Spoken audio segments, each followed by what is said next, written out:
आज मी तुम्हाला सत्यनारायणच्या पूजेची तयारी दाखवते। ही सत्यनारायणच्या पूजेच्या वेळी जी आपल्याला तयारी लागते, बेसिक तयारी लागते, ती दाखवते।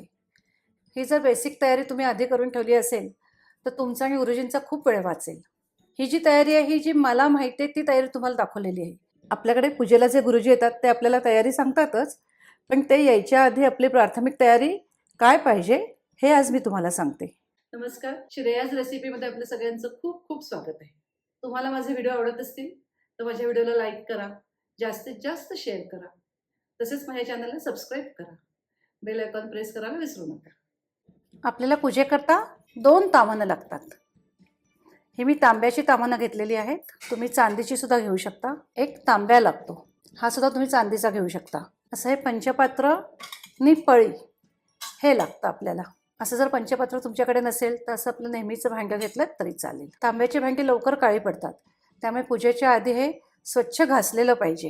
ही तांब्या पितळची भांडी सोप्या पद्धतीने कशी स्वच्छ धुवायची ह्याचा सुद्धा माझा व्हिडिओ आहे, त्याची सुद्धा तुम्हाला लिंक मी डिस्क्रिप्शन बॉक्समध्ये देते, तो सुद्धा व्हिडिओ तुम्ही जरूर बघा। पूजेला आपल्याला चौरंग लागतो, चौरंगावर घालायला असं एक सुती पंचा किंवा कापड लागतं। ही बसायची आसनं आहेत, पूजेला पाट लागतात।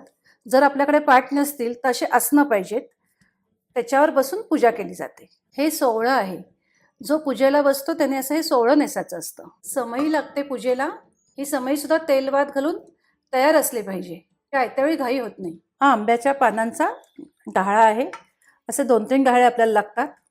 एक आपल्याला दाराला लावायला लागतो, एक आपल्याला कलशात ठेवायला लागतो। तेलाचं निरंजन, तुपाचं निरंजन हे सुद्धा वाती घालून तयार पाहिजे। हे माझं चांदीचं तेलाचं निरंजन आहे, तुपाचं निरंजन आहे, ही कुयरी आहे।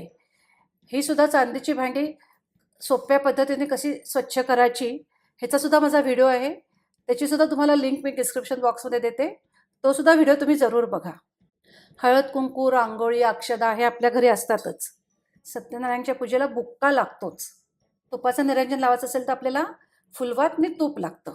ह्या कापसाच्या वाती तुपात भिजवून तयार केलेल्या आहेत। पूजेच्या तयारीत आपल्याला अत्तर लागतं, हे अत्तर मी घरी केलेलं आहे, ह्याची सुद्धा लिंक मी तुम्हाला डिस्क्रिप्शन बॉक्समध्ये देते, तुम्ही जरूर बघा। पूजेला आपल्याला जानवं लागतं, हा जानवी जोड आहे। हे कापसाचं वस्त्र आहे, हे सुद्धा आपल्याला पूजेला लागतं। आरती करता झांजा लागतात, हा कापूर आहे, कापूर आरती करता आपल्याला कापूर लागतो। एखादा कोरा रुमाल पाहिजे। ही सगळी तयारी गुरुजी यायच्या आधी तयार असेल तर आपला खूप वेळ वाचतो। माझा पूजेच्या बेसिक तयारीचा एक व्हिडिओ आहे, तो सुद्धा तुम्ही व्हिडिओ बघू शकता, त्याची तुम्हाला लिंक मी डिस्क्रिप्शन बॉक्समध्ये देते। हे तांदूळ घेतलेले आहेत, असे 1 किलो तांदूळ आपल्याला पूजेला लागतात। पूजेला नेहमी गुळ खोबरं लागतं, पूजेला 2 नारळ लागतात, 5 फळं लागतात, पूजेला 25 ते 30 सुपाऱ्या लागतात, तसेच बदाम, खारीक, हळकुंड हे लागतं। थोडे सुटे पैसे सुद्धा आपल्या तयारीत कायम पाहिजेत। दुर्वा आहेत, विड्याची पानं आहेत, 25 ते 30 विड्याची पानं लागतात, दुर्वा लागतात। सत्यनारायणच्या पूजेला आपल्याला भरपूर तुळस लागते, तर त्याची अशी फक्त पानं घ्यायची। तयारीमध्ये आपल्या कायम मध पाहिजे। पूजेच्या तयारीत कायम पंचामृत आपलं तयार पाहिजे। पंचामृताकरता साखर, दही, तूप, मध, दूध असं घेतलेलं आहे। भरपूर फुलं लागतात, तसाच एक हार लागतो, पूजेच्या तांब्याला हा हार घालतात। तसेच 4 केळीचे खांब लागतात, केळीचे नाही मिळाले तर कर्दळीचे खांब सुद्धा चालतात।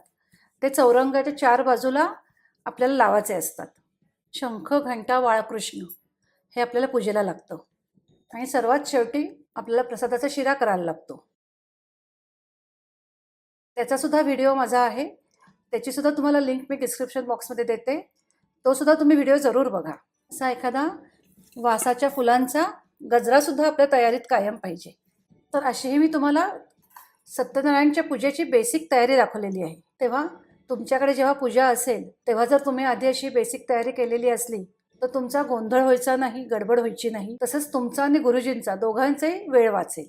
तर यावेळी सत्यनारायणच्या पूजेच्या वेळी जर तुम्ही माझा हा व्हिडिओ फॉलो केलात तर तुमचा नक्की वेळ वाचेल, तुमची पूजा यथासांग पार पडेल।